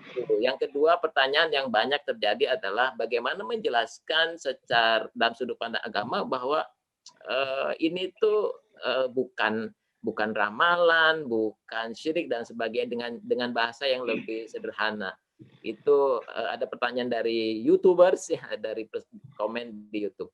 Oke, tadi dari Dr. Hendra pertanyaan terkait dengan dalam ilmu kedokteran kaitannya dengan daya tahan tubuh, terkait dengan penyakit dan juga tips kaitannya dengan masa pandemi ini supaya kita tetap sehat selama berada di rumah barangkali karena aktivitas kebanyakan ada di rumah. Silakan Dr. Hendra, waktu kami persilakan. Baik, terima kasih Dr. Sanusi untuk waktu yang diberikan kepada saya. Untuk pertanyaan tadi yang disampaikan, yang pertama hubungan organ tubuh dominan dengan mesin kecerdasan, ya.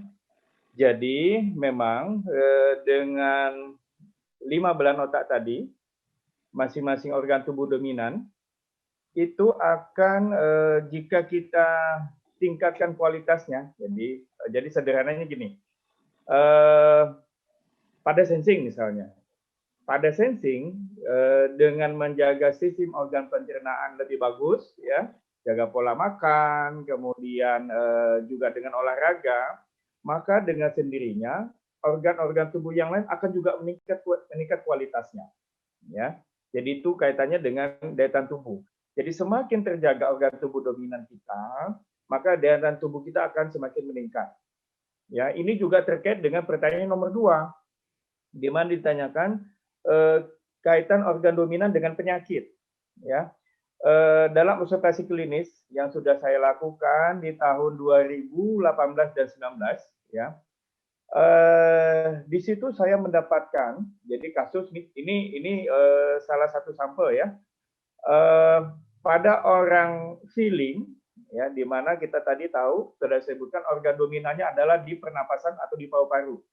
Nah, dengan konsep CIPIN, lanjutan dari konsep tadi yang saya teliti, penerapannya, jadi pada orang feeling dengan organ dominannya paru-paru, jika itu terjaga dengan baik, pada waktu dia mengalami keluhan kondisi kesehatan, selama organ utamanya tetap sehat, dia akan pulih lebih cepat. Ya, saya memiliki beberapa pasien yang pasien lupus, ya, lupus dan hal ini sindroma SLE lah bahasanya ya, lupus di mana fungsi ginjalnya sudah menurun, dengan organ pernapasannya tadi tetap bagus, sudah 2 kali masuk ICU dengan koma. Alhamdulillah beliau bisa sehat kembali. Ya, demikian juga sebaliknya pada orang thinking, di mana organ utamanya ginjal, saya ikuti perjalanannya selama kurang lebih 5 tahun dengan penyakit autoimun yang dia derita, lupus tadi juga sama-sama menderita lupus. Hingga saat ini kondisi beliau, kalaupun masuk rumah sakit, pulihnya cepat, di mana pada waktu kami melakukan pemeriksaan kesehatan, fungsi ginjalnya selalu bagus. Walaupun di sisi yang lain, organ-organ yang lain terganggu, seperti paru-paru terganggu, sudah mengalami bronkitis atau radang paru-paru, terus kemudian saluran cerna terganggu, sudah mulai muncul sakit mahnya, kemudian gangguan sendi, nyeri sendi, dan seterusnya, tetapi fungsi ginjalnya tetap bagus. Jadi, hikmah kita untuk menjaga atau memaksimalkan kondisi organ utama ini tadi ternyata sangat membantu mempercepat pemulihan kita apabila mengalami sakit. Yang jadi masalah apabila organ utama kita yang sudah mengalami gangguan. Sehingga organ utama tadi yang seharusnya menjadi organ terkuat, nanti dia akan menjadi organ terlemahnya kita. Nah, ini yang perlu kita jaga ya. Jangan sampai organ utama kita yang mengalami gangguan. Dan itu terbukti juga dengan salah satu pasien saya tadi, yang kebetulan juga penderita lupus, ya, penyakit autoimun. Pada waktu fungsi pernapasannya mulai terganggu, masuk ICU yang ketiga, dan memang sudah takdir Allah, akhirnya yang si pasien tadi menghadap Yang Maha Kuasa, di mana seminggu sebelum beliau wafat, disampaikan oleh pihak keluarga saya, dokter, ini kondisi ibu ini saat ini pernapasannya terganggu. Apakah diizinkan untuk menggunakan ventilator? Saya bilang silakan, tetapi jika ini demikian terjadi, memang semua keluarga harus siap, karena kita berarti waktunya sudah dekat. Dan memang ternyata dengan takdir Allah, seminggu kemudian beliau tutup usia. Mungkin Allah sudah memberikannya terbaik untuk beliau. Baik, ya. Kemudian pertanyaan ketiga, tips sehat berkaitan MK. Ya, saya ambil simpel saja. Sebenarnya untuk sehat itu semua bagian atau semua area harus kita jaga. Jadi tidak bisa kita hanya artinya gini, saya seorang feeling misalnya, maka tetap organ sensing, organ intuiting, dan seterusnya itu saling bekerja sama. Di mana organ utama ini berperan sebagai stimulator untuk sehat. Ya, nah khusus untuk sensing, nah sama tetap orang feeling ada sensing juga, orang thinking ada sensing juga. Lakukan olahraga di masa pandemi ya, tadi kaitannya dengan masa pandemi supaya tetap sehat. Lakukan olahraga secara teratur 3-5 kali dalam seminggu, 30-50 menit. Sempatkan untuk berolahraga, untuk bergerak. Karena kegiatan kita banyak di rumah, bukan berarti kita tidak aktif. Tetap aktif ya di masa pandemi sekarang. Kemudian yang buat teman-teman yang mesti kecerdasan thinking, selalulah berpikir yang baik, yang sehat, yang positif ya. Nah, ini sangat penting juga dengan pemulihan kondisi kita. Kadang-kadang kita kejauhan mikirnya.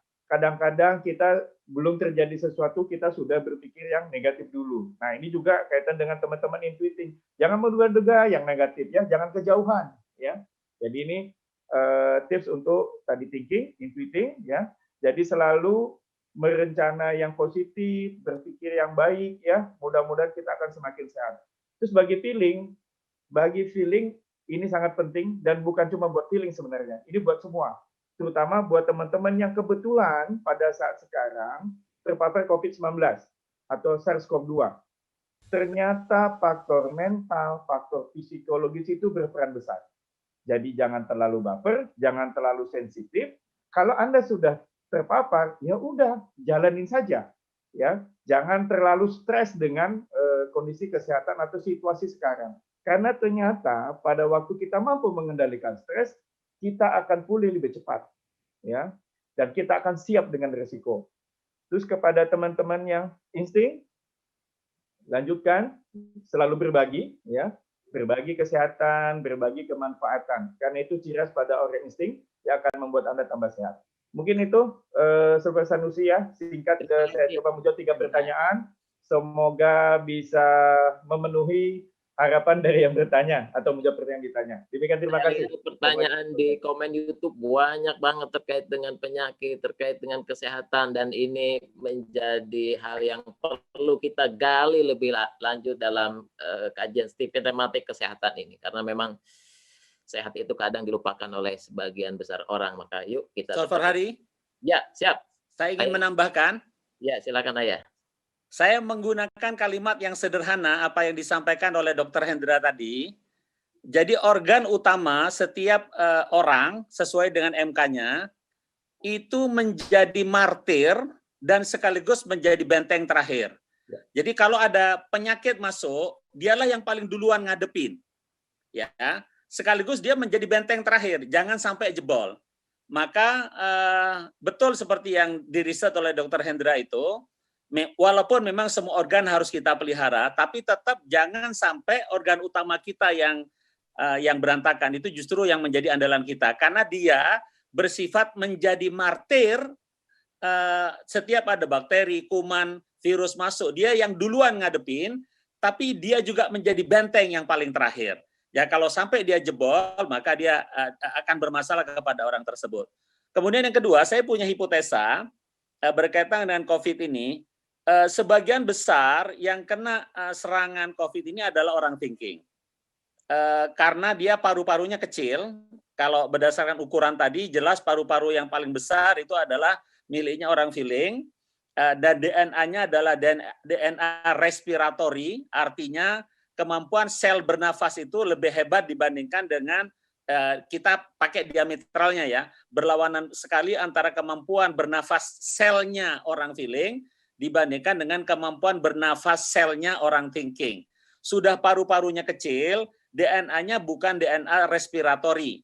Karena itulah mengapa terlalu banyak di sekitar kami ini yang kena COVID ini lebih banyak adalah orang thinking.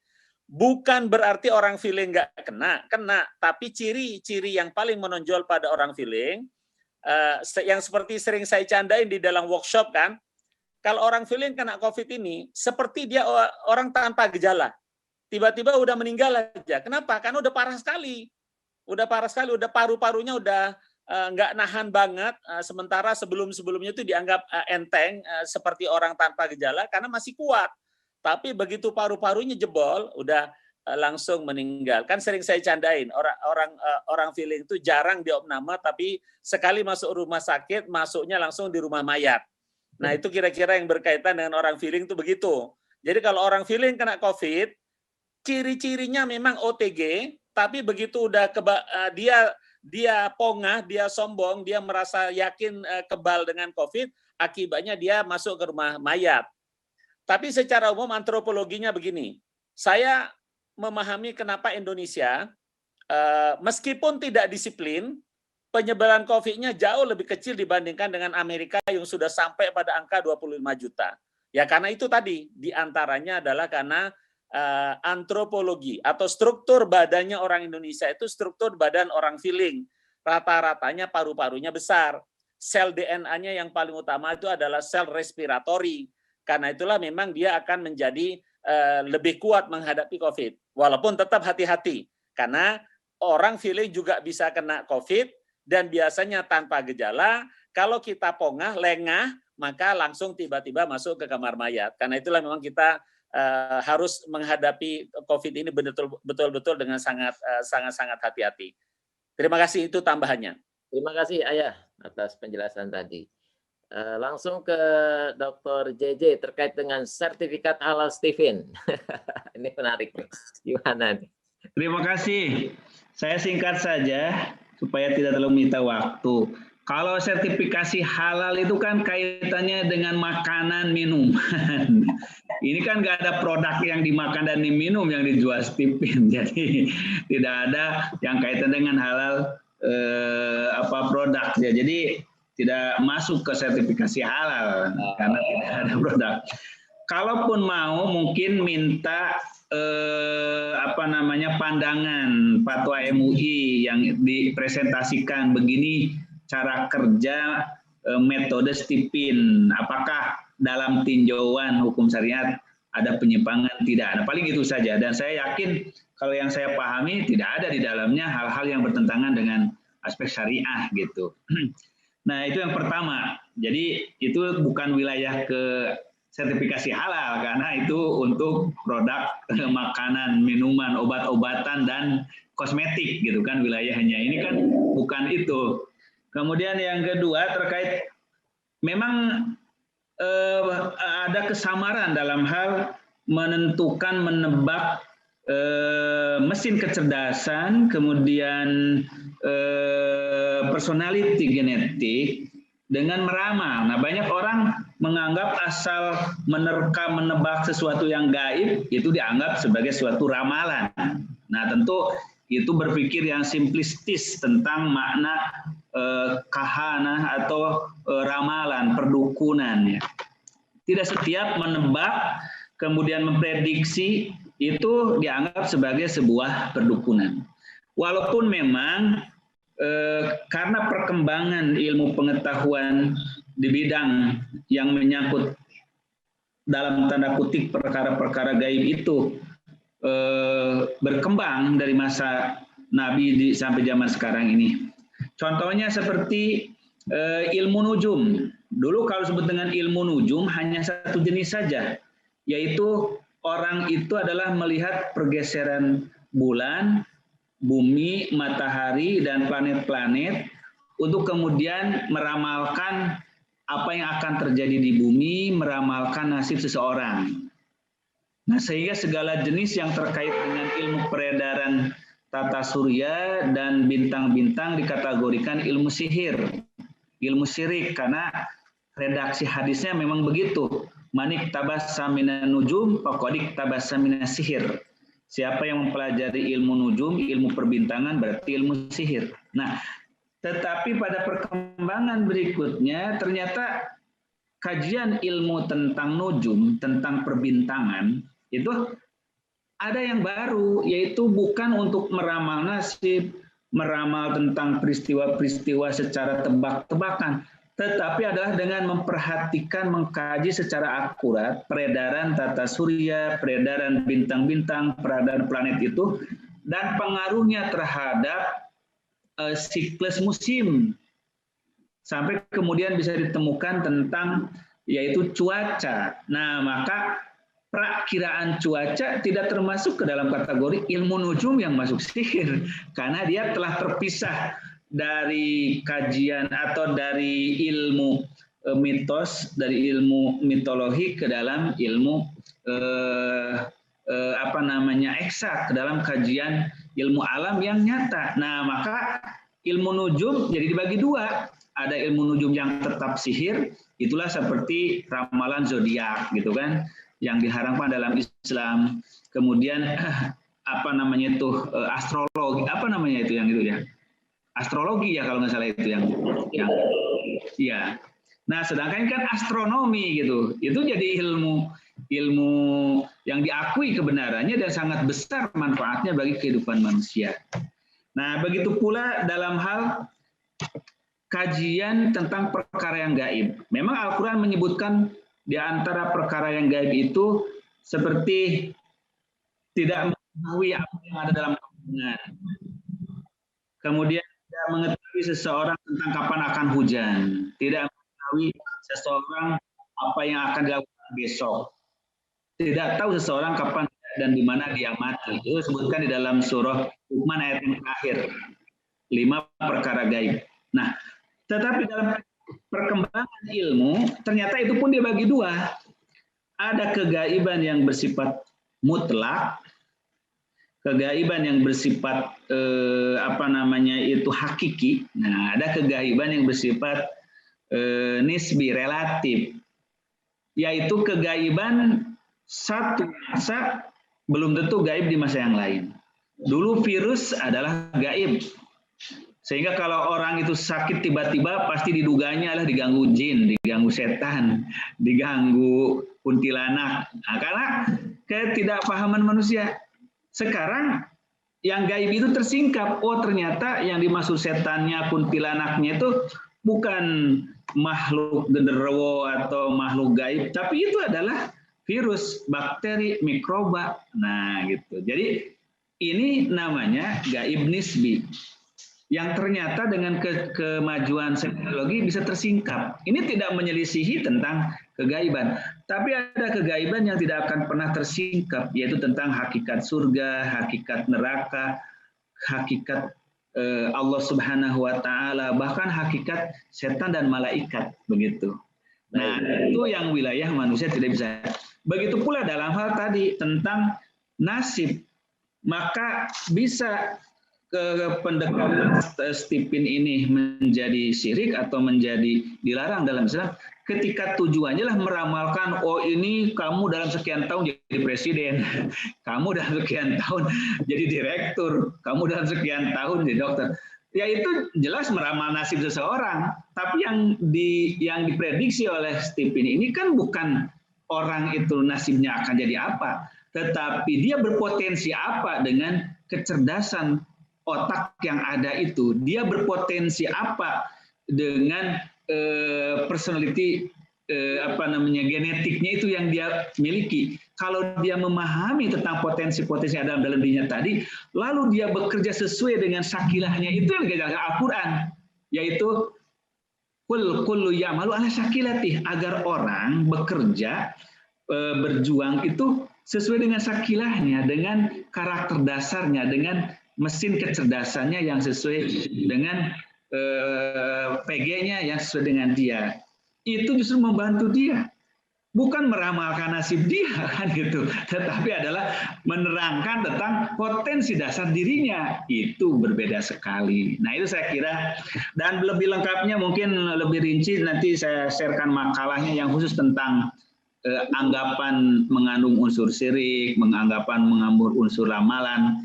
Itu ada makalah khusus yang nanti saya sampaikan insya Allah untuk demikian barangkali. Assalamualaikum warahmatullahi wabarakatuh. Waalaikumsalam warahmatullahi wabarakatuh. Jadi tadi rekomendasi Pak Kiai adalah Yayasan Stephen menulis surat kepada MUI untuk memberikan pandangan atau sampai munculnya fatwa terkait dengan konsep Stephen, tata cara orang mengetes TV. Dan ini alhamdulillah bisa di follow up sehingga kita punya dokumen resmi legal dari MUI terkait dengan fatwa ini. Nah, mudah-mudahan seperti itu.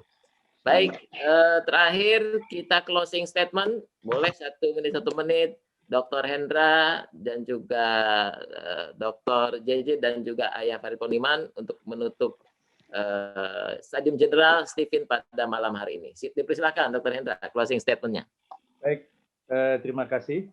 Sebelumnya saya tadi belum sempat menyampaikan salam ke Ayah, ya. Alhamdulillah bisa bertemu, mengobati rindu, kangen murid sama guru, ya. Alhamdulillah bisa berkenalan dengan Dr. Kiai Haji JJ, ya luar biasa, memberikan pencerahan juga kepada saya dan kepada kami semua.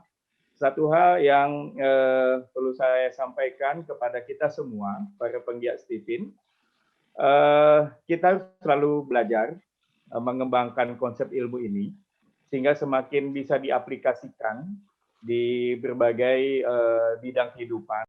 Demikian yang sudah kami lakukan di bidang kedokteran, walaupun ini memang masih merupakan studi awal, riset awal, dan tentunya harus selalu kita kembangkan.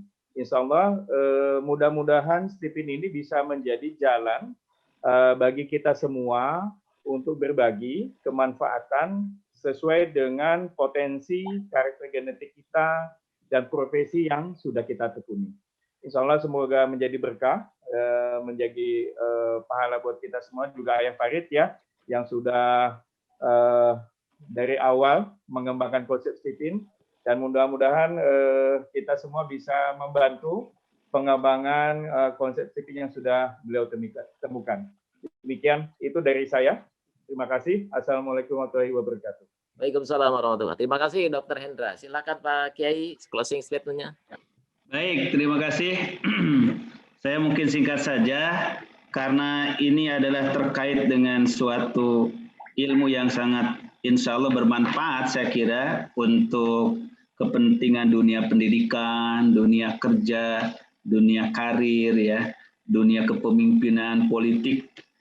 Maka dapat dikategorikan ini adalah bagian daripada hikmah, yaitu ilmu yang mendalam yang tidak semua orang mengetahuinya dan tidak semua orang bisa mendalaminya. Maka hikmah itu tidak semata-mata dihasilkan secara riset empiris, tetapi juga ada unsur ilham ilahiyah. Nah, karena itu Al-Quran mengatakan yu'til hikmata mayyasha wa mayu'tal hikmata faqad utiya khairan katsira. Allah memberikan hikmah, ilmu yang sangat mendalam, berguna, bermanfaat bagi kepentingan umat manusia kepada siapa yang Allah kehendaki. Maka siapa yang diberikan hikmah, ilmu yang mendalam oleh Allah, berarti telah diberikan kebaikan yang besar. Nah, kalau kita bisa memanfaatkan sebesar-besarnya, maka bukan hanya memberikan manfaat duniawi, tetapi juga sebagai investasi pahala kita di akhirat. Dan terakhir, yang diamanahkan oleh Islam kepada kita semuanya dengan kata-kata mutiara, Imam Al-Ghazali mengatakan, al-hikmatu dolatul mu'minin fa'aina ma wajaduhu akhuduhu. Hikmah itu, ilmu pengetahuan yang bermanfaat, berguna itu adalah kekayaan kaum muslimin yang hilang. Maka dimanapun dia mendapatkan ilmu pengetahuan yang bermanfaat itu harus segera diambilnya. Jangan sampai diambil orang lain. Nah, kita sering menyia-nyiakan hikmah yang merupakan kekayaan orang mukmin itu, kekayaan kita semuanya, karena kita kurang peduli dalam pengembangan ilmu-ilmu yang baru bagi kemaslahatan umat manusia. Demikian. Terima kasih Pak Kiai. Ayah, dipersilakan closing statement Ayah. Mic-nya di open Ayah, boleh? Oke. Cara kita bersyukur kepada Allah itu adalah dengan mengingat akan kelebihan-kelebihan kita. Maka MK dan PG yang kita ketahui ini adalah rute atau jalan yang paling mudah untuk merasakan banget kasih sayang Allah kepada kita. Dan itulah yang patut kita syukuri yang sebesar-besarnya. Maka memang jelas sebagian besar orang itu zalim dengan kebaikan-kebaikan kita. Itulah mengapa kalau kita lihat di dalam 5 ayat di dalam Al-Quran yang semuanya berbunyi dalam satu frase yang disebut dengan i'malu ala makanatikum, itu adalah kalau menggunakan tafsir dasarnya seolah-olah kalimat itu ditujukan kepada kebanyakan umat atau masyarakat yang sebetulnya masih zalim karena dia tidak berpulang kepada makanannya sendiri, kepada dudukannya sendiri, kepada MK-nya dia sendiri. Karena itulah marilah kita kembali kepada jati diri kita yang sesungguhnya, karena dari situlah kita menemukan Allah, menemukan kebaikan-kebaikan yang telah Allah berikan kepada kita, yang harus kita syukuri, dan dari situlah kita merasakan kasih sayang Allah. Dan insya Allah Stipin adalah sarana yang mudah untuk menentukan di bagian mana, pada bagian mana yang menjadi kelebihan kita, yang lewat itulah kita bersyukur kepada Allah SWT. Terima kasih. Sekali lagi Dr. JJ, terima kasih sekali atas uraiannya luar biasa. Dr. Hendra, terima kasih juga, dan semua teman-teman. Baik, insya Allah materi makalah yang disampaikan oleh Dr. Hendra juga Pak JJ akan diberikan kepada peserta atau akan disampaikan di website Stipin sehingga makin bisa dinikmati oleh banyak orang. Stadium General Stephen ini diselenggarakan oleh Asosiasi Promoter Stephen bekerja bersama dengan Stephen Institute, juga ada Asosiasi Householder dan juga kepada Yayasan Stephen. Bagi sahabat semua yang belum tes Stephen, segera hubungi promotor Stephen terdekat. Insya Allah begitu banyak cabang-cabang Stephen di seluruh Indonesia, bahkan ada di Singapura, di Malaysia, dan itu menjadi jalan bagi Anda untuk lebih mengenal diri Anda sehingga sesuai dengan tagline Stephen, Stephen gue banget. Dan bagi Anda yang amat tertarik untuk memperdalami ilmu Stephen, Masya Allah, ada Stephen Institute dengan tematik Stephen-nya. Ada Stephen politik, ada Stephen bisnis, ada Stephen finansial, ada Stephen apa lagi? Insya Allah Anda akan bisa kepoin di sosial media teman-teman Stephen dan juga cabang Stephen, dan kita insya Allah seperti sampaikan oleh Pak KJJ, kita mendapatkan hikmah dan karenanya kita mendapatkan kebaikan yang banyak sehingga menderaskan kebaikan kita menjadi lebih banyak sebagai bekal bagi sukses mulia dunia akhirat. Sahabat tematik yang paling menarik Stephen Couple. Ada Stephen Couple, bagaimana makin mesra, makin romantis bersama pasangannya. Silahkan ikuti Stephen Couple. Tanya Miss Hida ini insya Allah. Terima kasih. Kita akhiri pertemuan ini dengan doa penutup majelis. Subhanakallahumma wa bihamdika asyhadu an la ilaha illa anta astaghfiruka wa atubu ilaik. Terima kasih semuanya. Assalamualaikum warahmatullahi wabarakatuh. Waalaikumsalam warahmatullahi wabarakatuh.